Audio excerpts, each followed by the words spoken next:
Hey folks, Roland Martin here, broadcasting live from Los Angeles, coming up on Roland Martin Unfiltered for Thursday, March 14th, 2019. A powerhouse group of black women leaders speak out on civil rights, voter suppression, social justice, and more at a news conference on Capitol Hill to kick off the Black Women's Roundtable's Women of Power Summit. We'll have the details for you. Former Texas Congressman Beto O'Rourke enters a race for president after weeks of media hype. But where's the breathless coverage for Stacey Abrams and Andrew Gillum? They also lost major races in 2018, but Beto lost by the biggest margin. We will break that down with our panel. The Southern Poverty Law Center has fired co-founder Morris Dees, citing misconduct. They won't say what the misconduct was. This is a huge development coming down in the past hour. Also, Donald Trump flat out encouraged his supporters to commit violence if they get to a certain point. Folks, this is dangerous. The words of a would-be dictator. Also, police officers take a black woman down to the ground after she called the cops on a white man threatening her with a gun. Wait till y'all see this shocking video. Also, black women die in childbirth at rates 3 to 4 times more than white women. We'll find out why and what can be done about it. And also, the home of Medgar and Myrlie Evers in Jackson, Mississippi, is now a national monument. But why is the governor, Republican governor of Mississippi, giving Republicans all the credit? Oh, I call BS on that. We'll also show you a video tour that I shot at the house when I was there in November. It is time to bring the funk on Roland Martin Unfiltered. Let's go.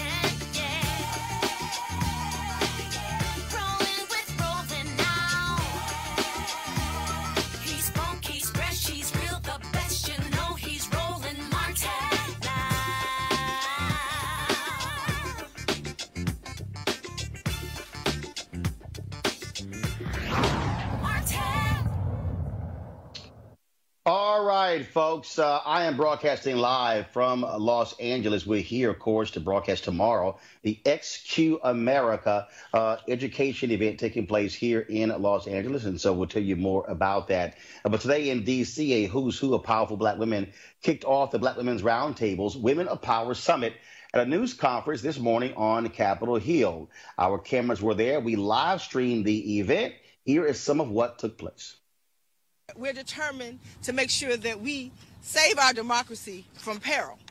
We're getting ready for 2020, and we're also getting ready for 2019 because there's elections every year, last I checked. We have communicated clearly to this country that every issue is a woman's issue, and that when it comes time to show up, to demonstrate where we stand on the issues, we will be there, we will pull that lever, but even before pulling that lever, we will take our feet and put them on the concrete and walk and march and holler and talk on the phone and talk through social media to let everyone know that this is the time of accountability.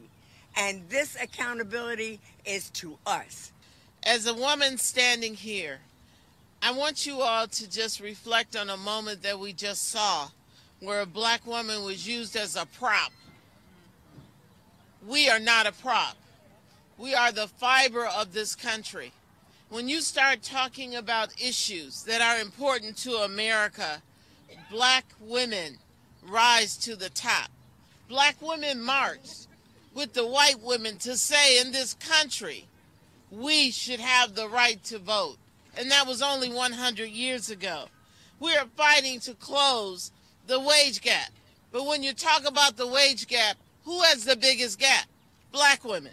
When you talk about paid family leave, when you talk about common sense gun control, how many mothers and children have cried because we refuse to stand up and address that crisis? I want you to know that when we talk about poverty in America, I sit on appropriations. And if you want to know what someone believes and who they are, follow their money. This country has said that we do not want people in poverty and that we will allocate funds to eliminate poverty. I will tell you, the largest demographic of poverty in America are women with children. Women with children. We've got to talk about the mortality rates of African-American women and infant mortality and the criminalization of our girls in school and STEM education for our young girls. You know, all of the issues that we have been fighting for so many years, now is our time. Our time has come to make to repair, first of all, the damage, and then to move forward. I'd like to call upon the Black Women's Roundtable to join me in a major initiative of dealing with the plight of our children. They are impoverished. I know that that's been spoken of. Educational systems are being nickel and dime. Their support systems are only the state, because when the family becomes dysfunctional, there is no other step in, there's no other diversion. They go into the state system, and there are people who will witness to you what happens when I'm in the state system. Or the juvenile justice system, of which you go into that system and there is no sentence and you're there for a decade. We, the people, have the power, and our most powerful weapon, the people's house. Now is the time to be vigilant, to watch for efforts to change the rules. Now is the time to speak up when we see voter suppression. Now is the time to hold corrupt election officials accountable when they take action to harm voters. The most powerful thing that we can do is to make sure that our voices are heard on Election Day. Not just every 4 years and not just for federal office, but every year, because there is no such thing as an off year. We need to show up and keep showing up every year for every ballot we can cast to vote at every level. City councils, school boards, DAs, state legislatures, special elections, congressional seats. All of these are incredibly powerful opportunities to make sure we are electing officials who will represent us. All right, folks, let's break it down with our panel. Dr. Greg Carr, Chair, Department of Afro-American Studies, Howard University, Lauren Victoria Burke, writer for NNPA, also Demetrius Minor, Coalitions Director, Americans for Prosperity. Demetrius, I'm going to start with you because we're entering into the 2020 season. When you look at the numbers, when you look at the reality, Black women hate your party more than anybody else. And so you actually think diamond and silk, or as I call them, Cuban zirconia and polyester, could somehow be the way to attract Black women? The Republican Party has a serious problem talking to those women. Well, first of all, Roland, thank you for allowing me to come on your show. When I think of conservatism and when I think about policy and legislative policy, I can assure you that diamond and silk do not come to mind. My stance is simple as this. You go to the community and you talk about the issues, and then you trust a voter to make an informed decision for themselves. Here in the state of Florida, where I reside, in our previous governor's race, a large portion of Black women voted for Governor Ron DeSantis. Why? Because school choice and education was very important to them. So this narrative that some people may have that Black women, or Black men for that matter, will vote a particular way, I think that's a very foolish position. You go out there, you talk about the issues, and then you'll find that more people are aligned with you than you may think. Greg and Lauren, first of all, Demetrius is right. When you saw the exit polling data, you did see that, which was a reverse from many other places where you had more Black men versus Black women who voted in that governor's race. On the presidential race, again, I remember being in a meeting with Reince Priebus at the Republican National Committee in 2016, and Tara Wall, a Black female conservative, she said, look, no party hates us more than Black women. Democrats also have an issue because after 2016, they saw a 10-point drop in terms of Black women supporting the Democratic Party. And so Black women are going to be a huge voting bloc that folks will be trying to go after in the 2020 campaign. Yeah, particularly since they decided, obviously, the senatorial race in Alabama and, of course, have represented I think what the Democratic Party should be catering to. The Democratic Party does have a habit of catering to groups that are not for the Democratic Party and are very expensive votes to win. At some point, they are going to have to go to the group that supports them the most and is the most loyal and shows up and actually casts a ballot, and that is black women. Yeah, I would agree. Started this week, Monday, spent the day with thousands of Deltas down at the Hilton here in Washington with Delta Days on Capitol Hill. And of course, sitting on the dais there is Marsha Fudge, who's a past national president of Delta 7 Theta. Those sisters are weaponized in terms of their work. Andrew Gillum, who spoke at the luncheon, talked about the fact that black women are in the forefront. Sherrod Brown, not stupid in Ohio, when he says black women are the heart of the Democratic Party. When we look at the 12 GOP senators that voted against Trump with this security emergency declaration the other day, look at Wicker in Mississippi. Look at Portman in Ohio. Look at Rubio in Florida. They can count. They were one short of having a veto-proof vote, but those are senators who are in states who know they can be knocked off with black women holding the knife to their throat. So let's be very clear. What Sister Melanie, who you've had in this space many times, and all of those sisters and brothers who were out there on the steps today are emphasizing is these demographics are never going back to the old politics, and the GOP knows what time it is. Black women are awake.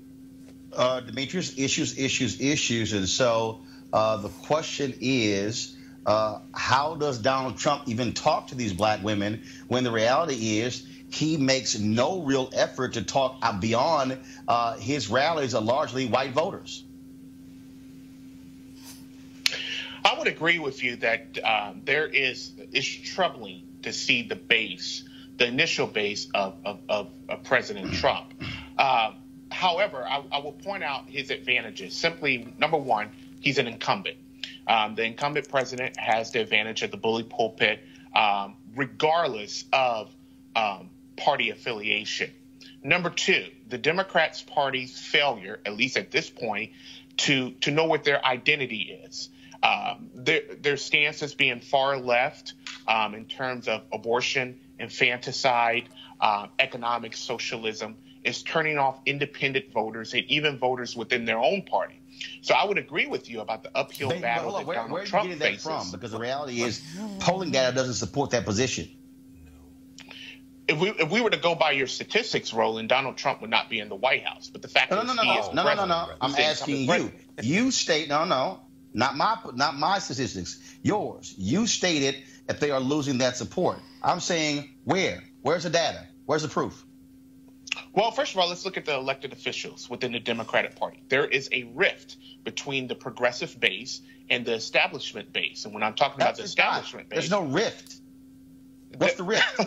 the Alexandria Ocasio-Cortezes of the Democratic Party versus the Nancy Pelosi establishment. There's no rift. So what's the rift?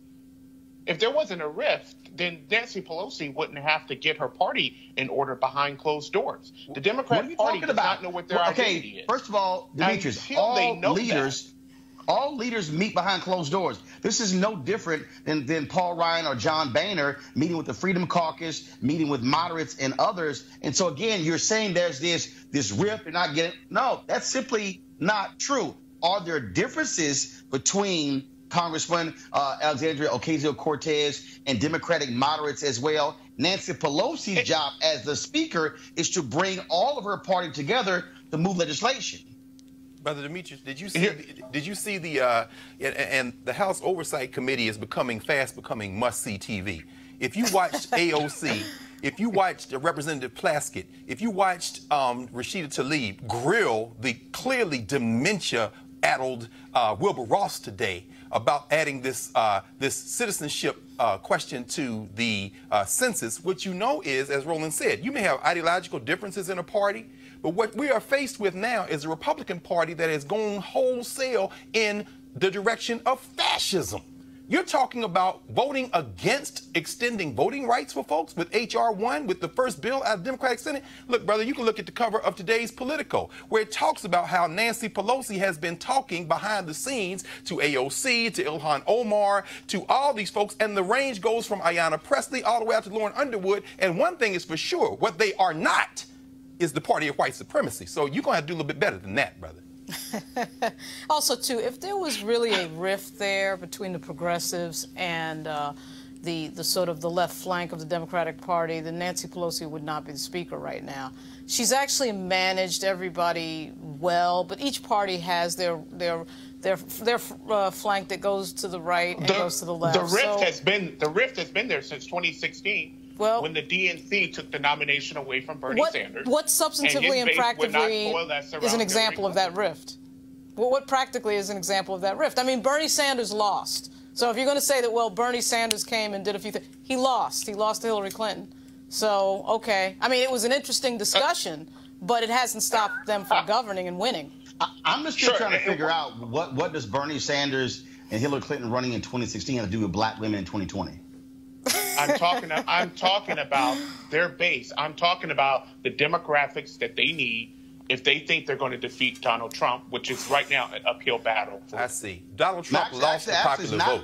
Again, it's by not 3 million an uphill people. battle. Right. First of all, it's not an uphill battle because when you look at the latest polling data, the numbers are clear. The popular vote doesn't determine who the occupant of the vote is. No. Let's be real clear. Yeah. No, first of all, John Kerry won the popular vote in 2000. Yeah, well, did you see the senators who on the GOP who voted against their president in the security measure? Did you see that? Go look at those senators who voted. No, that's your roadmap to Trump's defeat in 2020. That really is.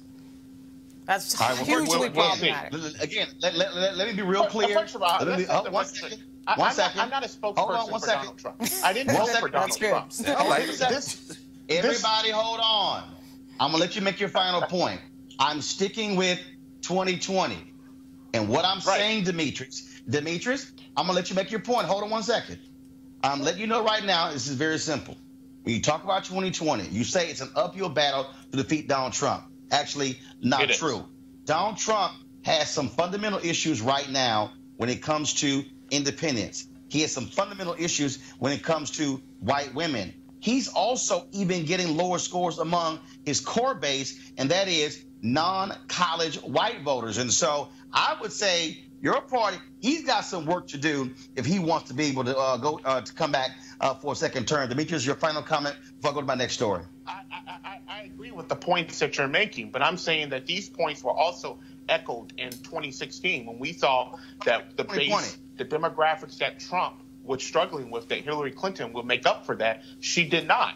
So with Trump's flaws, and there are many, the Democrat base still has to find their identity, and as of right now, it's an uphill battle.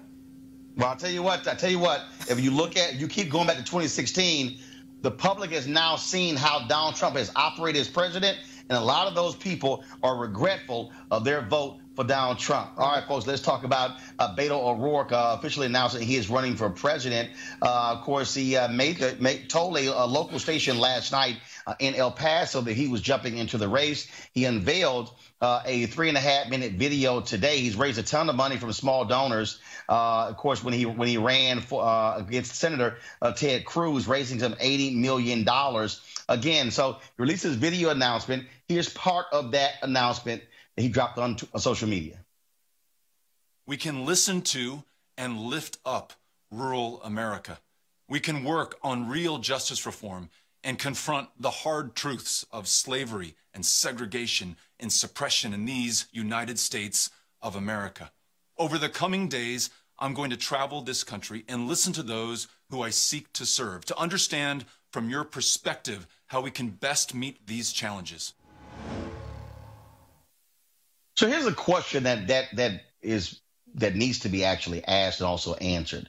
National media has spent tons of time talking about Beto O'Rourke running for president. Huge cover story that dropped this week in Vanity Fair of Beto O'Rourke in jeans on a road with a dog in the photo, sitting next to a truck in Texas. But he lost by 3 points to Ted Cruz, who was hated by not only Democrats, but lots of Republicans hated Ted Cruz. But the interesting thing is that Andrew Gillum, who ran for governor of Florida, and Stacey Abrams, who ran for governor of Georgia, who both lost, they actually lost by less than 1%. So the question is, where's the media hype and the party enthusiasm for those two. Greg, I'll start with you. Very quickly, I think Beto O'Rourke, for all his youth and all his charisma, is about 10 years late. He's white Obama. If this were 2007, 2008, he'd be the one to mug, he'd probably be the one to mug Hillary Clinton on the way to the nomination. But the field is too crowded now. The Democrats are not going to put two white men on the ticket. He's probably auditioning for the vice president role, and they're not going to be able to do that. Now, he is a wild card. I mean, after all, his mother is the stepdaughter of former Secretary of the Navy under John Kennedy, and his pops was a Democrat his whole life till he switched to the Republican Party to try to continue to win elections. He's been all over the map ideologically, although he votes generally center-left, mostly more left than center. But I don't see how O'Rourke is going to move forward. Finally, I would say this. Two people who should be governor were it not for voter theft in Florida and Georgia, Andrew Gillum and Stacey Abrams, probably should bide their time right now. As far as I'm concerned, the rising star in the Democratic Party, if you talk about electoral politics, is probably Stacey Abrams. And Stacey Abrams has all the cards, and she just needs to figure out what she wants to do next. And Andrew Gillum or Stacey Abrams one day may be sitting in the White House, but I think timing just is not going to work out for Mr. O'Rourke. Lauren, if they talk about Beto O'Rourke raising $80 million and how he is so charismatic, but even when you look at that Vanity Fair article, when you look at these other pieces, he's offered no real reason why he wants to run for president. Nancy Pelosi was asked a question about major legislation that he passed as a member of Congress. Nobody could come up with that. And so the question is, why Beto? Because donors and media love him, and there's always a media darling. You know, John Edwards was a media darling, and Barack Obama was a media darling. And so was John McCain. If you're somebody that is well-liked by the press and you speak well and move your hands a lot, then you get this sort of Vanity Fair treatment. If I was Andrew Gillum and Stacey Abrams, I'd announce tomorrow. Because really, if this could happen, then like anything is sort of possible, right? I mean, a guy that loses to Ted Cruz, albeit in a very southern state, but then again, Georgia and Florida, no picnic, and Stacey got much closer than Beto did to winning. So my thing is, I mean, if we're going to do media darling, we're going to do this by media darling, then either of them could actually announce. I mean, the other thing about Beto O'Rourke, though, too, is that, and I don't know how he's going to get by Kamala Harris, because if you do charisma and you do substance, you're going to come up with Kamala Harris or Cory Booker a lot quicker than you come up with him. And frankly, Kamala Harris was an AG and a U.S. Senator, and he was a House member. So I don't know how if you do by experience and substance, issue by issue, on the debate stage, I don't know how he's going to out-talk some of the other people on that stage. Demetrius, you were laughing, but the reality is Senator John McCain was a media darling. That whole Maverick deal, how even his own people, I mean, you can talk to any of them, how he would come back and he would talk to the press. He would always be with them. And so, yes, and if you don't think John McCain was a media darling, who spent more time on Sunday morning shows than Senator John McCain? So, yeah, Senator John McCain was a media darling when he ran for president. Yes. Being accessible to the media and being a media darling is two separate things. I will argue that Senator McCain wasn't really a media. He was not really a media darling until he started opposing Donald Trump. Got it. I would echo the comments of Greg in terms of Beto O'Rourke. Now, here's the reason why I think he'll probably be one of the few last candidates standing.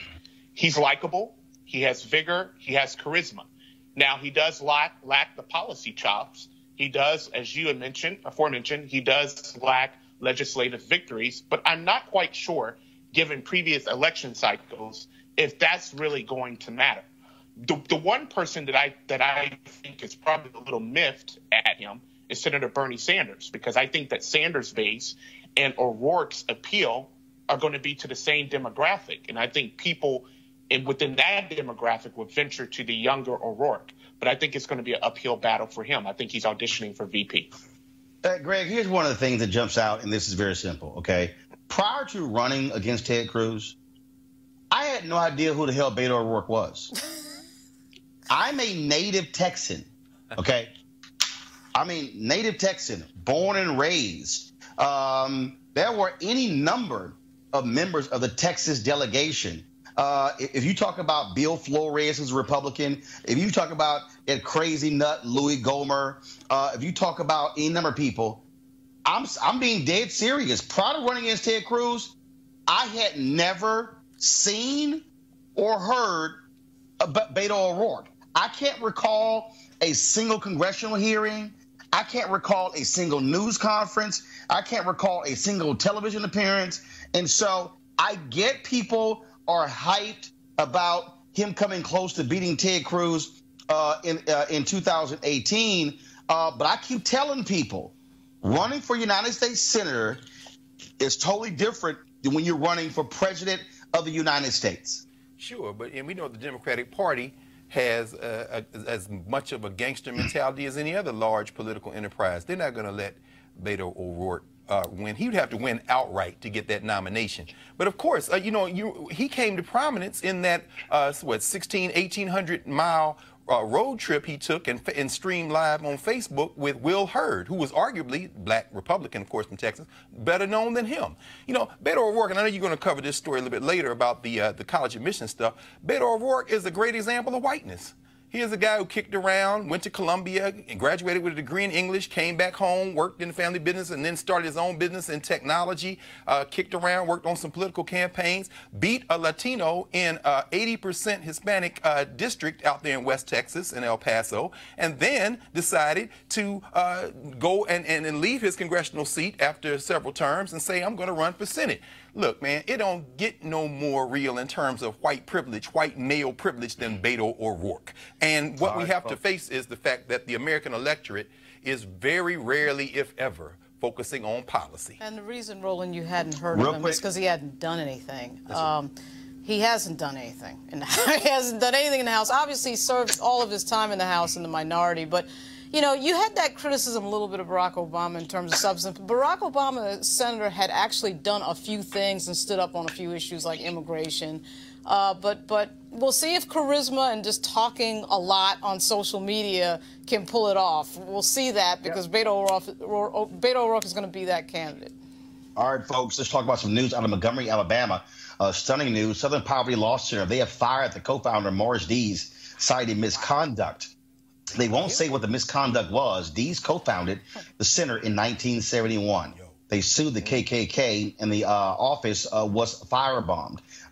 It is a very influential law center there. They, of course, also track hate groups all across the country. They also have raised a ton of money, some $450 million. Now, but Dees has not been without controversy. He previously was criticized by black employees for his treatment of them at the Southern Poverty Law Center. Others have accused him of being more concerned about raising money than about fighting on behalf of minorities and others. And so we're going to continue to watch this story to see exactly what comes about. But Morris Dees, co-founder of the Southern Poverty Law Center, a major center there when it comes to covering issues of race and hate groups in America, fired today. He's 82 years old, so we'll see exactly the reasons why. Let's talk about, of course, Donald Trump. And folks, check this out.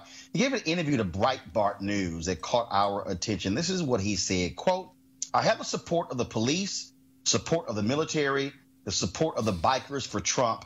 I have the tough people, but they don't play it tough until they go to a certain point, and then it will be very bad, very bad. Okay, this is the president of the United States, the guy who has said in rallies that he would pay for folks, of course, who would beat up other people, essentially saying that if it's time for a fight, the police and the military, they're going to be on my side. Demetrius, what the hell was that? Listen, Roland, if you think I came on your show to speak in defense of Trump, you might have Demetrius, I'm not asking you to defend. I'm asking you, what the hell was that?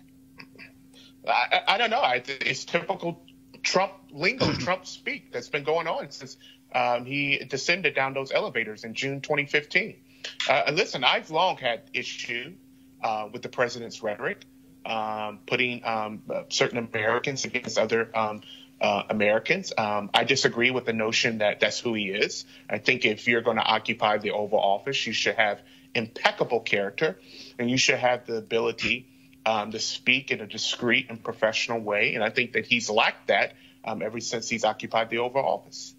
Lauren, this is a guy who is essentially saying that, oh, yeah, all the folks with guns, and they're backing me, including the thugs.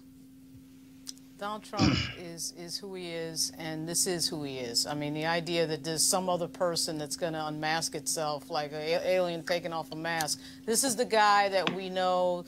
He is his words. He can't run from them. This is the reason why his, his approval ratings are in the tank, and it's the reason why he's going to be a one-term president.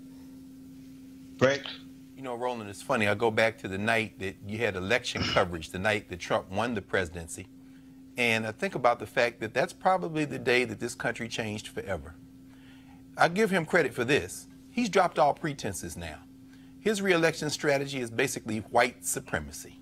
And so this country has a decision it's going to have to make over the next couple of years. Is it going to go into a space where it's going to fracture and be irrevocable? It cannot be put back together? Or is it going to confront this challenge of fascism and white nationalist supremacy, and in beating it back, perhaps buy itself a little bit more time to work out the experiment? But he's dropped all pretenses now. He's just going to go for broke. All right, folks, let's talk about this crazy story out of Florida. A black woman and her daughter were walking on the street in South Miami-Dade, Florida, when a man called one of them a whore and then threatened them with a shotgun. So she called the police. And then this happened to 26-year-old Daima Loving. Just calm down. You know what? She needs to be corrected, if anything. Calm down. All right? Why? Why do I have to be corrected when my life was just great? And if my daughter's sick, I just want to go to the store and charge my phone. No, please stop. She didn't even do nothing. Touch me. Do not touch me. Do not touch me. What the heck? I am. What the? Why are you doing that? Why are you doing that? Why are you doing that? Do not touch me. She's not doing nothing. I wanted to call my kids. I just said I wanted to call my kids. My phone is dead. What do you not understand? I got a gun pointed in front of me, and my kids is sick. I'm stressed out. I need to go call my children. D. Ramos? I need to call my kids. What's his name? I don't understand. D. Ramos? Ramos? Ramos, officer, what's your name, please? I'm asking you. We're busy right now. We're busy right now. Who can I talk to right now, please? I'll get you out. Can you touch me? Can you help me up? Oh my God. Oh my God. Really? Does anybody have a cage? Really? Well, who can I speak to? Avery, get my hair. Avery's getting my hair in my purse. Can you give me a second? Move. Can I grab her purse, please? Why does he have to handle her like that? She didn't do anything wrong. He's giving her orders and saying that he's being disorderly, she needs to calm down. But she wasn't being disorderly, though. She wasn't being disorderly. I had the video. No, it's just him thinking he could use his authority to do what he wants to do, and that's not cool. And this shit is going to get dealt with. Like, y'all not going to keep abusing your authority like that. Okay, let's be clear. A gun was pointed at Daima Loving. She shocked and stunned. Cops arrive, tell her to calm down, and then take her down. Miami-Dade Police Director Juan Perez immediately suspended one of the officers who is yet to be named. Demetrius, you're there in Florida. We always talk about crazy stories that happen. It's always Florida.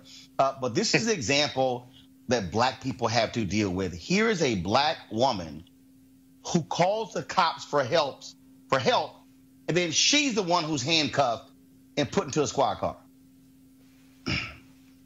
In this particular incident, we see video proof of what happened in this particular encounter. And I would say from what I've saw that there was unnecessary aggression used by that police officer. There should definitely be an internal investigation, an internal review of this particular officer, why he did what he did, and I think he should be dealt with appropriately. Greg, we consistently see white women yell, cuss, act a fool, and the cops are calm and they listen to them. But it was as if 0 to 60, boom, we're about to take you down, put the cuffs on you, because she wouldn't calm down. The rules of engagement of non-whites are clear, and the rule of engagement of black people are clear by the police. Treat us like animals. See, the sad thing about this for police forces all over this country is as follows, and history shows us this. There's going to come a time when the police roll up, somebody's going to blow one of their brains out. There's going to come a time when people, as you heard the young lady say at the end, y'all going to stop abusing your authority. And that time will come when it's clear that law enforcement cannot police itself, when the criminal justice system or the judiciary, and we just saw another judge confirmed today on the 4th Circuit, replacing, D.C. Circuit, replacing Brett Kavanaugh. Trump just got her through.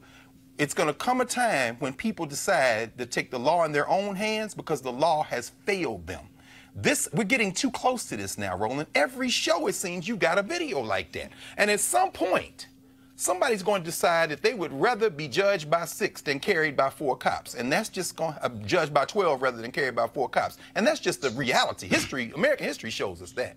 Dyma Loving talked, Lauren, to the Miami New Times. And this is what their lead. Dyma Loving and her friend Adriana Green had just left home in South Miami-Dade when a neighbor began shouting insults at them. Loving, who is 26 years old, and Green, age 22, said they planned to run errands when Green's 50-year-old neighbor called the women whores. Loving and Green say they ignored the insult at first, but then, when the abuse continued, Green threw a plant into the yard of the neighbor, identified in police reports as Frank Tum. That's when Loving says Tum, who is white, pulled out a shotgun and said he would shoot my burnt black ass face off my neck. They feared for their lives, called 911, and went to a safe place. 5 cops showed up, and then Officer Alejandro Geraldo pulled up. Quote, he started interrogating us like we were the suspects. I asked if he could escort us back to my friend's house so I could put my phone on a charger and call my children. I had just had my life threatened and was terrified. He was so rude and aggressive from the get-go. He kept telling me I needed to calm down, but I was so scared at the moment. She then says that you can hear him saying the woman needs to be Baker acted. Baker acted. Apparently, that is a mental hospital there in Florida, Lauren. Well, I mean, let's see what happens next. My prediction would be that all the cops involved in this will be suspended with pay and will be cited in some way, probably not something harsh, but, you know, it's so ridiculous and outrageous. It's a particularly ridiculous example because they, of course, are not the suspects. Let me interrupt you, Lauren. Yes?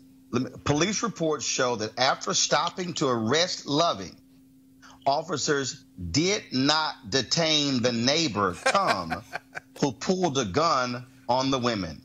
Yeah, so... Because he's one of them. Yeah.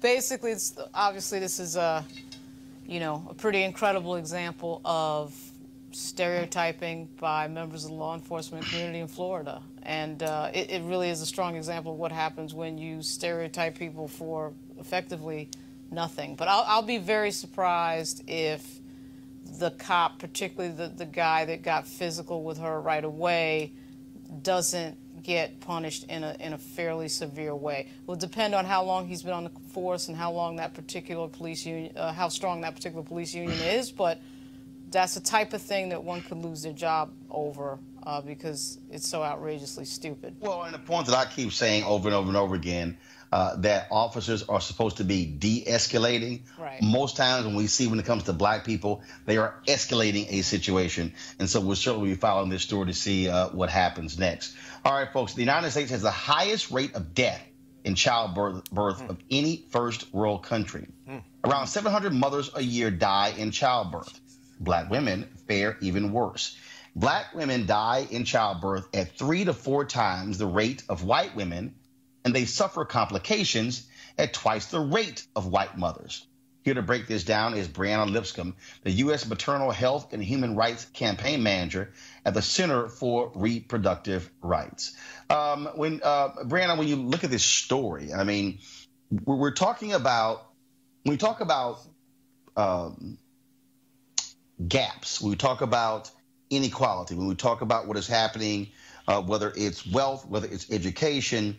A few years ago, Jeffrey Canada, the Harlem Children's Zone founder, was with Marian Wright Edelman, the Children's Defense Fund, and they were releasing a report on the state of black children in America. And one of the things that Jeffrey said is that if we want to deal with the inequalities in America, we literally have to go back to the womb. He said that black children in the womb of the mother, when they come out of the womb, they are already behind white children.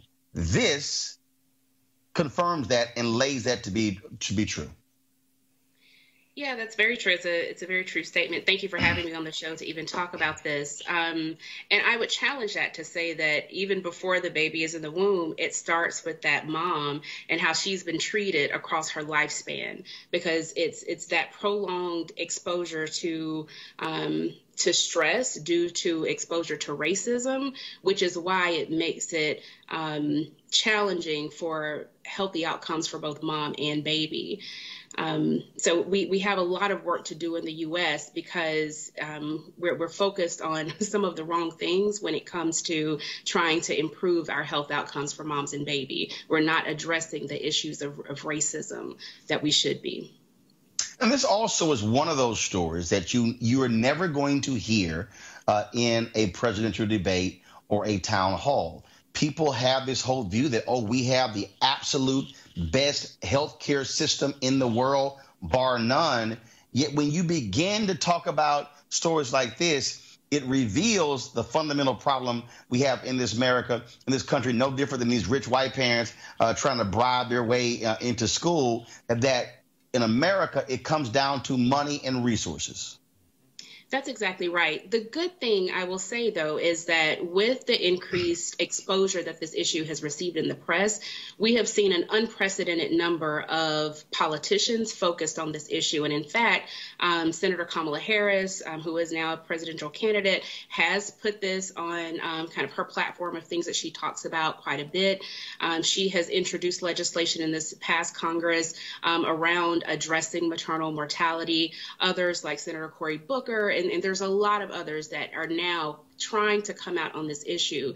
And what we challenge our members of Congress to do is to make sure that we don't lose sight of the racial disparity. In fact, the bill that passed this past December was great to help us with quality improvement initiatives in hospitals. We need that, but it was missing the piece about how we close the disparity gap. And when you have Black women dying 3 to 4 times the rate of white women, I think it's clear that we have to address the issue among Black women first if we really want to see change. And many of the bills are missing that. This week, Donald Trump released his budget. What is the impact of his budget on this issue in these women? That's a great question. I have not looked at the budget in detail. What I do know is that the current administration has constantly put sexual and reproductive health care services and access to those services under attack. We're constantly fighting efforts to prevent certain providers from providing family planning services and other reproductive health care services. And it makes no sense to me when we're in a situation where women already have diminished access to healthcare providers and to healthcare services. Why would we then go in and say, just because this particular provider provides these types of reproductive healthcare services, then they are not eligible to receive funding to provide other services? We have to get away from that. Brianna just pulled this up. So Trump is calling for a 21% cut to the Department of Health and Human Services, and we're talking about, of course, that quality of care dealing with a number of folks. So, for instance, the budget would propose a $451 million cut to training programs for health professionals. That's one thing, and also massive cuts to Medicare as well. Yeah, that's problematic. I think any time that we this is the thing. The U.S. is already one of the leading spenders when it comes to health care, really any nation in the world, yet we have the worst outcomes. So we have a lot of work to do, because then if we already spend more than anyone else, but now we want to decrease the services. We're not providing preventive care services. We're waiting until people get sick, right? And so I think that instead of cutting healthcare and training that our providers need, what we need to figure out is, what type of services would help our women, specifically Black women, get to where we need so that we can stop dying when we just simply want to have a baby. I think the other thing, since you mentioned the training of providers, is that we have to think about the diversification of our medical workforce. When it comes to physicians and nurses, Black people are severely underrepresented in those fields. And then when it comes to the people that are actually in the education, providing the education to those providers, we're even more underrepresented. So if we don't have Black people training our providers on how to care for Black people, how can we ever expect our medical workforce to provide care that's free of discrimination and bias? That is a major concern we should have. Questions there from Lauren, Greg, and Demetrius. Lauren first. You know what? I don't have any questions because she was good. And I've seen these stats before. It's just amazing situation. Sister Lipscomb, we talk about the gap, and I was reading the USA Today report. 50,000 women who may have survived but still were injured. Let me ask you just a very direct question. How do we close the gap in a country where it's so clear that Black life is not only undervalued, it's not valued at all? I mean, how do we address the cultural issue? That's a great question, and I think it goes back to making sure that we talk to providers head on about the situation. Like I said, a lot of the funding that has come out to address maternal mortality has focused primarily on quality improvement initiatives in hospitals, and we do need that. But until we start talking to providers about why a Black woman comes in and says repeatedly, just like Shalon Irving did, just like Kira Johnson did, just like Serena Williams had to, advocate for herself and say that something is wrong and this is the problem, and for whatever reason their providers don't listen to them, and sadly many of the women are ended up dying or having severe maternal complications. Until we figure out why that is happening and how we can fix that, we are not going to close this gap. And so I think we have to have an honest conversation about race and racism and discrimination and bias, and how that's manifesting in the care that's delivered to women, that's resulting in women not being able to raise or live to raise their own children. Thank you. Demetrius, you have a question? Yes. And talking in terms of Black women, the access that they may have to quality healthcare centers, hospitals, what do you think what steps do you think need to be taken to make sure that we can build more of those and have it in areas where they live, instead of them having to go miles and miles away from their homes to the nearest hospital? That's a great question. I mean, we're seeing unprecedented rural hospital closings. I'm located in the South, so we're seeing a lot of rural hospitals that are closing simply because they just can't financially afford to keep their doors open. And so we do have to figure that out. I know there's been a lot of talks around telemedicine and the role that can play. I think a couple of things. One is we also have to allow women to make choices about where they want to deliver. So historically, we've had traditional midwives that have provided care to all women, not just Black women.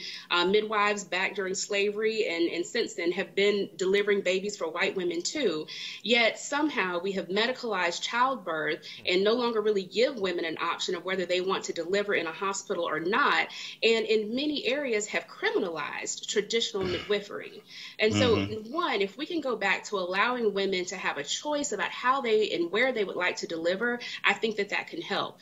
The other piece that we can't lose sight of is that although we do see a lot of deaths in rural areas, we are still seeing a lot in urban areas as well, where women do have access to clinics and things like that. So the question is, if I have geographic basic accessibility to healthcare services, then why am I not going? What are the other structural barriers that exist? And then what is the care and the treatment that I'm receiving if I do go to that clinic? So these are just other barriers that we have to talk about, and we're not going to get those answers unless we center the voices and the lived experiences of Black women. So we have to have Black women at the table when we're making these policy decisions and having these discussions. All right. Roland, can I say one thing? Brandon Liska, we certainly appreciate the amount of time.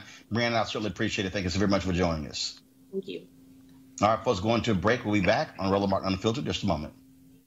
Hey, fam, want to check out Roland Martin Unfiltered, the blackest show on all of digital, cable, and broadcast. Check out our audio podcast. There's only one daily digital show out here that keeps it black and keep it real. It's Roland Martin Unfiltered. Press play.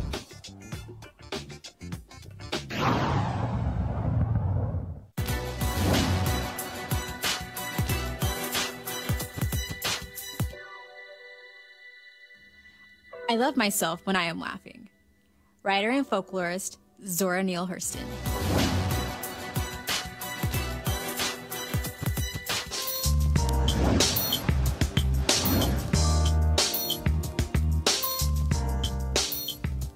All right, folks, our HBCU Giving Day University is Morris College, founded in 1908, located in Sumter, South Carolina. Notable graduates include David Weeks, Laura Hall, Arthenia Bates, Milliken, Leon Wynn, and Margaret Ross Rogers. If you want to support Morris College, go to morris.edu. That's morris.edu.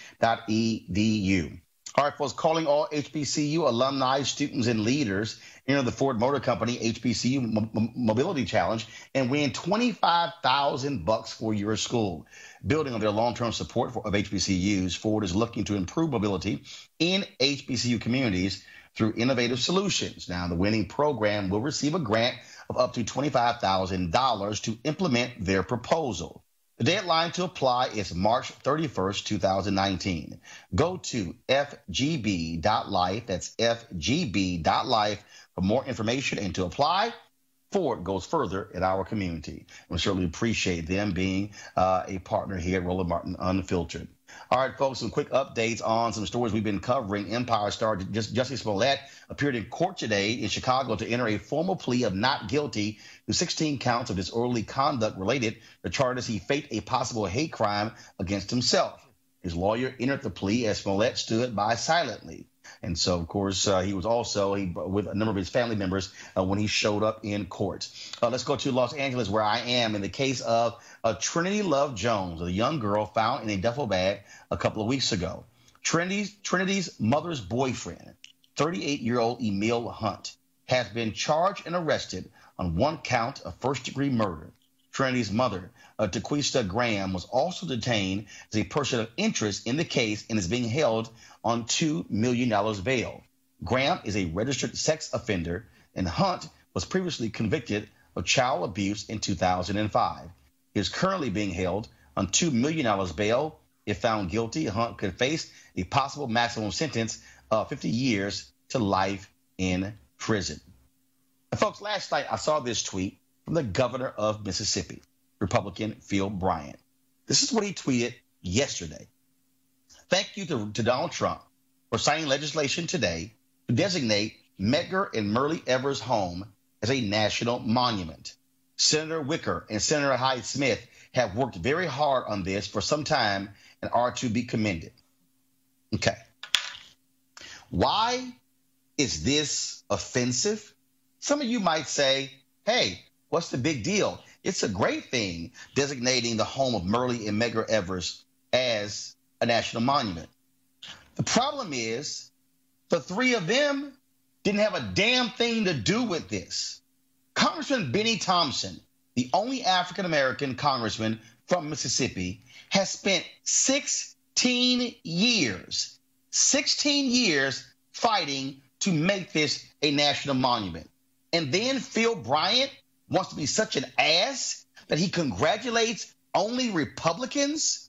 It was not Senator Wicker or Senator Hyde-Smith who led this. In fact, if you check the numbers, the three people who he mentioned, Donald Trump, Wicker, and Hyde-Smith, were not even in office when Congressman Benny Thompson started to work on this initiative. This is a Republican governor trying to somehow completely erase what a black man had been working on for nearly 2 decades. And then Bryant tried to get indignant when he was asked about it by saying, why is Benny Thompson trying to get credit for this? Well, maybe because he was the one who made it happen, Governor Phil Bryant. Demetrius, I want to go to you.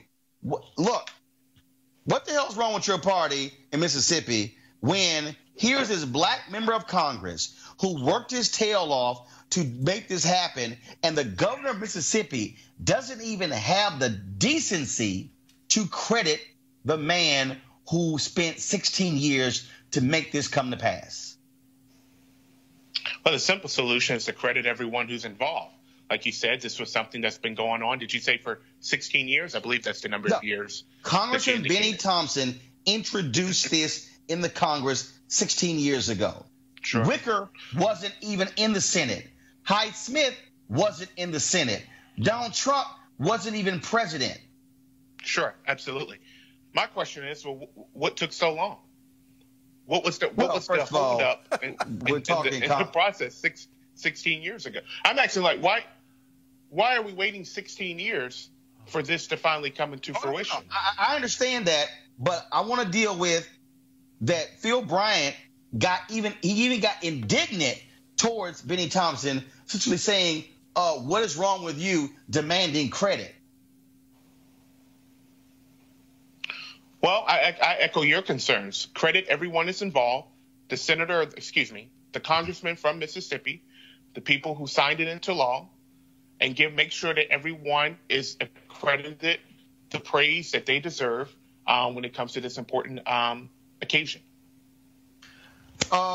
Greg and Lauren, real quick, I'm going to actually play a video. I was in Mississippi, Jackson, Mississippi in November for the Mike Espy runoff, and I actually went by the house and we shot some video there. But Lauren, Phil Bryant is being a complete ass. Yes, he is. I mean, one of the more not so talked about subtle forms of racism is trying to erase somebody and trying to pretend that somebody doesn't exist and their work doesn't exist. And Benny Thompson is really one of these people in Congress who gets a lot done with very little press attention. Mm-hmm. And this is extremely, as you pointed out, extremely intentional on the part of the governor. Mm-hmm. Greg? Yeah, and another must-see viewing is Benny Thompson chairing that Homeland Security Committee here in D.C. He's really moving ahead. You know, I respect Governor Bryant. I respect him as a white supremacist. His behavior, he's not acting like an ass. He's acting like the Klansman he is. He shares a surname with Carolyn Bryant, who still walks the earth, who's the reason Emmett Till got put in the ground. Let's be very clear about this. Not just Benny Thompson, but if you look at social media, a lot of black elected officials in Mississippi who have been pushing this years. Every time I fly into Medgar Evers Airport in Jackson, Mississippi, we go over to pay our respects over at Medgar and Merle Evers' house. Let's be very clear. Phil Bryant's a white supremacist. And you don't compromise white supremacists. You don't have conversations with them. You break their political back. That state is 40% non-white. It's time to break their backs. Yeah, I agree with that, folks. Again, when I was there in Mississippi in November, I dropped by the home where Merle and Medgar Evers lived, and here is a tour of that home. 332 Margaret Walker Alexander Drive here in Jackson, Mississippi. And behind me is the home that was of Merle Evers and Medgar Evers. Now, of course, he was the NAACP's field secretary and Army veteran, of course, who was working to get voting rights and other civil rights on behalf of African Americans. And so, as you see here, this is a part of the Mississippi Freedom Trail. And so you see the sign here that exists that lays out in terms of the home here. And, of course, he was assassinated June 12, 1963.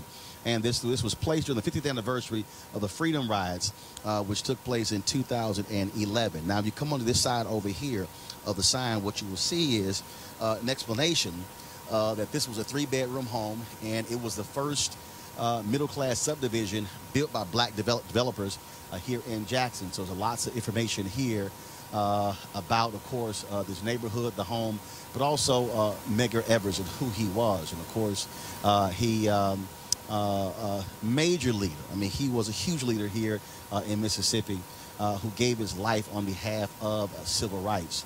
And so what took place, folks, we're going to walk this way. And so what took place on the night President John F. Kennedy was giving a speech about the importance of a civil rights bill, what happened was Medgar Evers was coming home. His family was inside watching the speech. And then, of course, across the street, take a shot there, take a shot across the street. Across the street, hiding behind the cross, but in those wooded area there, was a white supremacist, Byron Della Beckwith. And so when Medgar Evers came home, he pulled into the driveway here. And then his car pulled in, and he went to the back of his car to get some items out of his car, some T-shirts and signs, and that's when the shots rang out that killed Medgar Evers. Of course, he was hit. Then, of course, he crawled his way up this driveway right here to the steps where his wife and his children came out. And, of course, it was horrible for them to actually see their husband and father shot and killed. And what you see here, of course, you see here, this, of course, is a National Historic Landmark. And so you see the sign right here that says that the bullet passed through Medgar's body and crashed through the lower left pane of the living room window. So the bullet went through his body and hit the window. And, of course, and it has all the details here. These photos were taken by the Jackson Police Department shortly after his murder. And you see an aerial shot as well where it took place. And so, and it says here that the aerial view shows the Evers home at the very top of the photograph. It depicts where assassin Byron Della Beckwith's car was seen earlier by witnesses at Joe's Drive-In. And, of course, in spot number 2 indicates Beckwith's hiding place from which he fired the shot that killed Medgar Evers. And so, of course, as I said, it's a National Historic Landmark. And you see some of the other photos that are up here as well that marks. And so the image over here, this was the car that Medgar Evers was driving, the white car. And then, of course, he was shot. And then again, after he was shot, he made his way, crawled under the carport to his family there. Why is this important? Because Medgar Evers was an American hero. Medgar Evers was a brother who gave his life for civil rights. And here we are in Mississippi, 2018. He was assassinated June 12, 1963. And it was his death that was one of the sparks that led to the 1964 Civil Rights Act and, of course, the 1965 Voting Rights Act. And this is a man who, again, gave his life. He was fighting on behalf of other black folks. He served his country, served in the military, bled, came home, but could not enjoy those same freedoms. And so here we are in 2018, U.S. Senate race. African-American Mike Espy is running for the United States Senate. The election will take place on November 27th. And for a lot of people out there, they say, well, I don't really see why it matters. The reality is it matters because we're standing on hallowed ground. We're standing on the very place where Medgar Evers died in order for people to have the right to vote. Now, you might not say that doesn't mean anything, but the reality is the wife, children lost their father in order for us to have the right to vote. And so, folks, the reason Roland Martin Unfiltered matters is because, unlike Governor Phil Bryant, we know who gets the credit, and that goes to Congressman Benny Thompson. We wanted to get him on the show, but he has some conflicts today, but we certainly will have him on the show on some other issues again. He spent 16 years making that possible for the home of Medgar and Myrlie Evers to become a national monument. So congratulations to Congressman Benny Thompson, and forget the haters like Governor Phil Bryant of Mississippi. All right, folks, Demetrius, Greg and Lauren, thanks a bunch for being on our panel today. To all the folks, don't forget, we'll be broadcasting tomorrow. So here's the deal. At 6 p.m. Eastern tomorrow, we will have my one-on-one interview with actress Erica Ashe. Of course, many of you know her from Survivor's Remorse and many other shows and movies as well. She is going to, including Uncle Drew. So we're going to have our one-on-one interview, and so that's going to air at 6 p.m. Eastern. At 9 p.m. Eastern, we're going to broadcast from Los Angeles, the site of the XQ America live event. They are all about reimagining education in America. And so our 9 p.m. show tomorrow is going to be all about education, talking about how we reimagine education. How do we close these gaps when it comes to these reading gaps and these math gaps that exist? How can we get kids more excited about education? So that's going to be tomorrow. So we're going to have, again, the one-on-one interview with Erica Ashe at 6 p.m. Eastern. And then we're going to go live at 9 p.m. Eastern right here from Los Angeles. Ava DuVernay, Naomi Campbell are going to be joining us tomorrow. So you do not want to miss the show. And look, the reason this show matters is because we talk about the stuff that other people are going to ignore. I guarantee you're not going to see anyone going on the home of Medgar Evers on MSNBC or CNN or Fox News or those networks. And so we want you also to support Roland Martin Unfiltered by going to RolandMartinUnfiltered.com and joining our Bring the Funk fan club. Every dollar you contribute, whether it's $5, $10, $50, $100, or even more, goes to support this show and the work that we do. We are about telling our story. We are about empowering ourselves, enlightening of our folks, entertaining our folks. But again, giving you information you're not going to get anywhere else. And so that's why it's important for you to join our fan club. Of course, we run every Friday all the names of our fan club members, and beginning next week, we're going to have some products. And so our fan club members are going to get a percentage off of products that we're going to have on our website. I'll tell you more about that next week. And so if you are looking for discounts to any number of things, and I'm going to share with you next week what they are, you can only get that if you are part of the Bring the Funk fan club. So go to RolandMartinUnfiltered.com to become a part of the Bring the Funk fan club. We've got some great things lined up for you this weekend. We told you today about the Black Women's Roundtable. We live streamed their news conference today, but we're going to be live streaming from that conference on Saturday, Sunday, and Monday. And so we got, and that's why this show matters, because we are about covering our people and controlling our narrative. All right, folks, from Los Angeles, I hope you have a great, great evening. I'll see you guys tomorrow. Holla!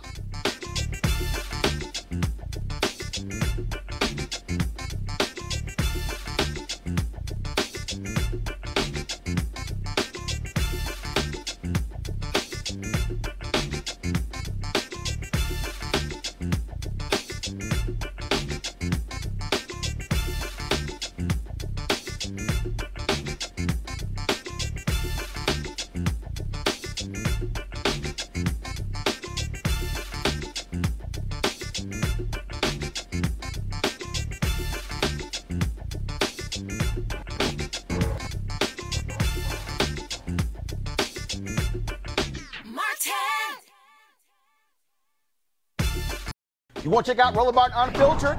YouTube.com/Roland S. Martin. And subscribe to our YouTube channel. There's only one daily digital show out here that keeps it black and keep it real. It's Roland Martin Unfiltered. See that name right there?